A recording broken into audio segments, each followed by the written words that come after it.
दिया उन्होंने, कुर्सी पर बैठने नहीं दिया जाता। हमारे पूर्वी परिवार के 3 लोग स्वतंत्रता संग्राम में भाग ले चुके हैं और हमारे आदरणीय डॉक्टर रामचंद्र पूर्वे भी हमेशा से उनका महादलित लोगों के प्रति विशेष स्नेह रहा है।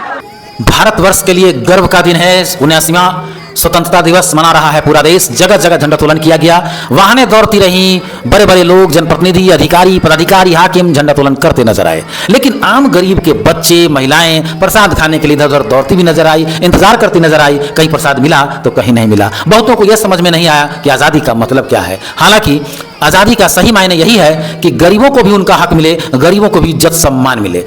शायद इसी बातों को स्मिता पूर्वे लोगों के सामने रखना चाहती थी। भलुआ पंचायत के परसा खुर्द के गरीब मोहल्ले में, महादलित मोहल्ले में झंडोत्तोलन किया। उसके बाद गरीब बच्चों के साथ समय बिताई, महिलाओं के साथ बात की, वहां सभा को संबोधित की और उन्होंने कहा कि लालू यादव ने ही गरीबों को सम्मान दिलाने का काम किया, हक दिलाने का काम किया। अब उनके नक्शे कदम रास्ते पर उनके पुत्र तेजस्वी यादव बढ़ रहे हैं। आप साथ दीजिए और आपका आशीर्वाद मिला तो परिहार से मैं लड़ूंगी और आपके आशीर्वाद से जीतूंगी भी और आपका विकास भी जमकर होगा।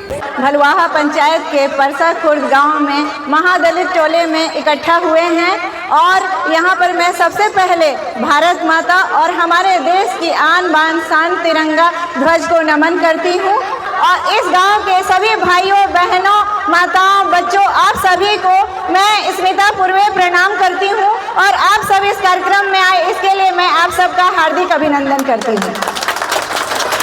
साथियों, जैसा कि आप सब जानते हैं कि ये जो 15 अगस्त है वो सिर्फ एक तारीख नहीं है, ये जो है वह दिन है जो कि हमारे अमर शहीदों ने अपना बलिदान देकर और हमें अंग्रेजों की दास्ता से मुक्ति दिलाई थी और भारत माता पे उन्होंने अपने प्राणों का बलिदान हंसते हंसते अपने प्राण न्यौछावर कर दिए थे। इसलिए हम आज सभी भारत माता के उन वीर सपूतों को नमन करते हैं और हमेशा उनकी कुर्बानी को हम याद रखेंगे, ये हम स्मरण करते हैं। और मैं ये कहना चाहती हूँ कि हमारी आज़ादी के लिए जाने कितने वीर हैं, बहुतों का तो नाम हम जानते हैं लेकिन बहुत ऐसे वीर हैं जिन्हें हम जानते भी नहीं हैं, तो उन सबको भी मैं नमन करती हूँ।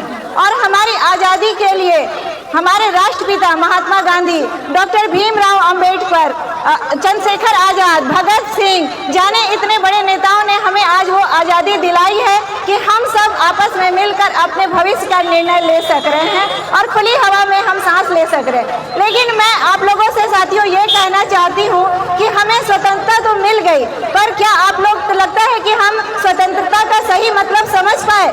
हमें जो मानसिक जो स्वतंत्रता थी, अभी तक जो हम लोगों ने, जो हमारे राष्ट्रपिता का सपना था कि सब में सामाजिक एकता हो, समानता हो, वो हमें मिल पाया है? तो नहीं, मैं कहूँगी नहीं मिल पाया है, क्योंकि आज भी अभी भी कई हिस्सों में आर्थिक पिछड़ापन है, लोगों में छूत-पात और भेदभाव की भावना है। और एक चीज़ लेकिन मैं गर्व से कहना चाहती हूँ कि मैं राष्ट्रीय जनता दल की कार्यकर्ता होने के साथ मैं एक चीज़ ये गर्व से कहती हूँ कि मैं उस पार्टी की विचारधारा से जुड़ी हूँ जिनके लिए हमेशा से सामाजिक न्याय का विचार सर्वोपरि रहा है। और जैसा कि आप सब जानते हैं कि हमारे राष्ट्रीय अध्यक्ष आदरणीय लालू प्रसाद यादव जी गरीबों के मसीहा, जिन्होंने हमेशा से ही सामाजिक न्याय की लड़ाई लड़ी है और उन्होंने गरीबों, शोषितों, वंचितों के लिए लड़ाई लड़ते हुए और उनको मुख्य धारा में उन्होंने लाने का काम किया है। लालू प्रसाद यादव जी हमेशा कहते थे कि कोई भी देश तभी आगे बढ़ सकता है जबकि उस देश का, उस समाज का जो सबसे अंतिम व्यक्ति है वो आगे बढ़ेगा, तभी कोई देश भी आगे बढ़ सकता है। और उनकी इसी विचारधारा ने, आपको मालूम ही होगा कि पहले कैसा अत्याचार होता था, गरीबों को, वंचितों को जो अधिकार दिया उन्होंने, कुर्सी पर बैठने नहीं दिया जाता था, छुआछूत की भावना रखी थी, लेकिन उन्होंने इन सबको हटाकर और सबको एक समान लाने का प्रयत्न किया और इसमें वो सफल भी रहे।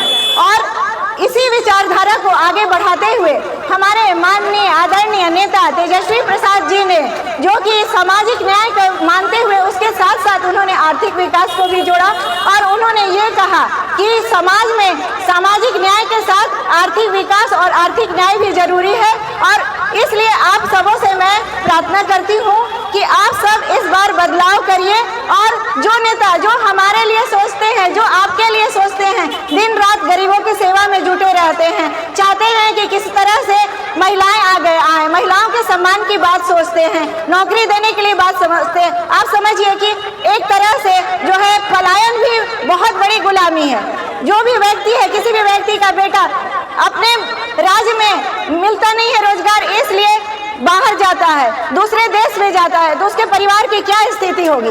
इसलिए आप ऐसा नेता चुनिए कि जो कि आपके राज्य में ही आपको रोजगार के साधन उपलब्ध कराए, आपको समानता का अधिकार दिलाए, आपके विकास के सोचे, न कि जाति और धर्म के नाम पर लोगों को बांटे।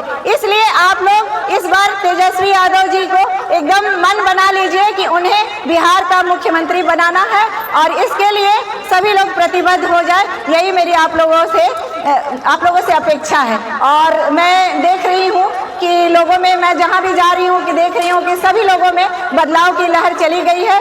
और साथ ही मैं ये कहना चाहूँगी कि मुझे एक बात का और बहुत गर्व है कि हमारे पूर्वे परिवार के 3 लोग स्वतंत्रता संग्राम में भाग ले चुके हैं और हमारे आदरणीय डॉक्टर रामचंद्र पूर्वे भी हमेशा से उनका महादलित लोगों के प्रति विशेष स्नेह रहा है और उन्होंने आपकी सेवा के लिए उन्होंने अनेकों काम कराए हैं और अभी भी मूसर टोला में उनके द्वारा बच्चों को पढ़ाने के लिए शिक्षक की व्यवस्था की गई है। और इसी तरह मुझे भी आप लोग एक बार अगर मौका दें तो मैं भी आप लोगों की सेवा में जरूर जुटे रहना चाहूँगी। अभी भी मुझसे जो हो सक रहा है मैं वो कार्य कर रही हूँ, मैं किसी संवैधानिक पद पे नहीं हूँ फिर भी, और मुझे पूरा विश्वास है क्योंकि आदरणीय लालू प्रसाद यादव जी का प्यार और स्नेह हमारे पापा डॉक्टर रामचंद्र पूर्वे जी पर है और मुझे पूरा विश्वास है कि वही स्नेह और आशीर्वाद लालू प्रसाद यादव जी और तेजस्वी प्रसाद यादव जी के द्वारा मुझे मिलेगा। और साथ ही मैं आप लोगों के भी आशीर्वाद की कामना करती हूँ कि आप लोग मुझे एक बार मौका जरूर दें अपने बदलाव के लिए, समानता के अधिकार के लिए, देश को आगे बढ़ाने के लिए, बिहार को समृद्ध बनाने के लिए आप लोग भी मुझे एक बार सेवा का मौका दें। मैं यही कहूँगी कि आप लोग सब बदलाव लाएं। जय हिंद, जय भारत।